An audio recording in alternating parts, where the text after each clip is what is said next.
যত সহচরগণ সবে কি করতে চাইছেন? আরে অন্য অন্য শব্দ করি, আরে সহচরগণ হাঁকে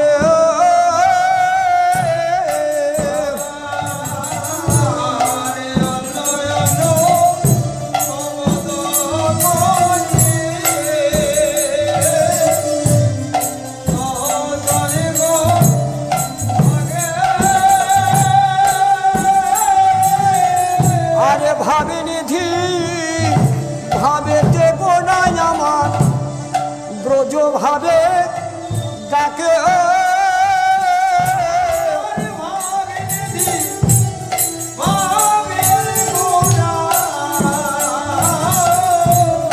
ব্রজ ভাবে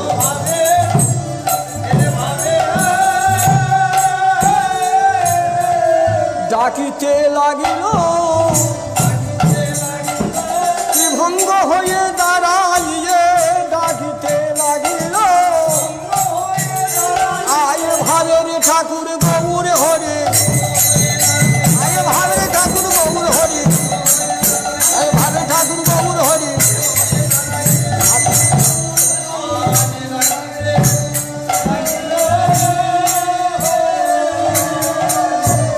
আয় ত্রিভঙ্গ হয়ে দাঁড়াইয়ে ডাকছে, আরে জাগকি গি বলে ডাকয়ে সঘনে, আরে জাগকি গি আসিয়া বনে মেলায় ওই আপনে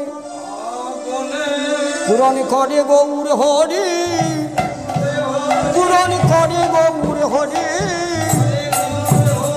আয় সুরধ্বনির তীরে পড়ি করে গৌর হরি,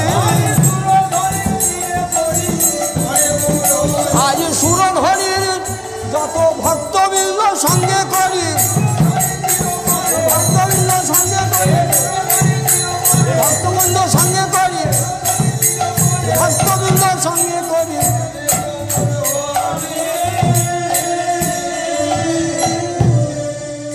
হবেই না বা কেন? যিনি গৌর তিনি তো কৃষ্ণ, ঈশ্বর পরম কৃষ্ণ সচ্চিদানন্দ বিগ্রহ, অনাদিরাদি গোবিন্দ সর্ব কারণের কারণ। যিনি গৌর তিনি কৃষ্ণ, তাই মহাপ্রভুর লীলা হয় সমুদ্র গম্ভীর, আনে নাহি বোঝে বোঝে সেই জনাধীর, সেই তো জানে। তাই শ্রীকৃষ্ণ চৈতন্য নামে প্রকট হইলেন নদিয়ার মাঝে, ভাবাবেশে গৌর হরি আমার। শ্রীকৃষ্ণ চৈতন্য প্রভু ব্রজেন্দ্র কুমার, রসময় কৃষ্ণমূর্তি সাক্ষাৎ সিঙ্গার, সেই রস আস্বাদিতে কইলেন অবতার, আনুষঙ্গে কইলেন প্রভু আমার রসের প্রচার। সেই রস আস্বাদিতে কইলেন অবতার, আনুষঙ্গে কইলেন প্রভু আমার রসের প্রচার। শ্রীকৃষ্ণ চৈতন্য প্রভু আমার রসের সদন, অশেষ বিশেষ রস কইলেন আস্বাদন। সেই দ্বারে প্রবর্তাইল কলি যুগে ধর্ম, চৈতন্য দাসে জানে তারি গূঢ় আত্ম। সেই তো জানে, যদি গৌর না হইতো তবে কি হইতো, কেমনে ধরি তামে দে। রাধার মহিমা ব্রজ রস সীমা, জগতে জানতো কে, কে জানতো? তাই মধুর বৃন্দা বিপিনে মাধুরী, প্রবেশ চাতুরী সার। আরে ভাবেরও ভাবতী শখের, ভাবেরও ভারতী।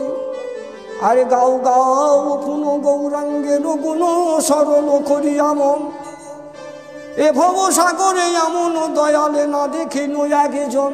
কে আছে?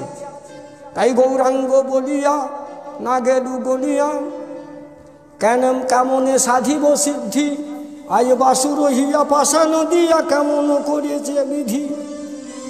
তাই নাচ তো রঙ্গ নবদ্বীপ রায়, দূরে থাকি হে রত বাসু ঘোষ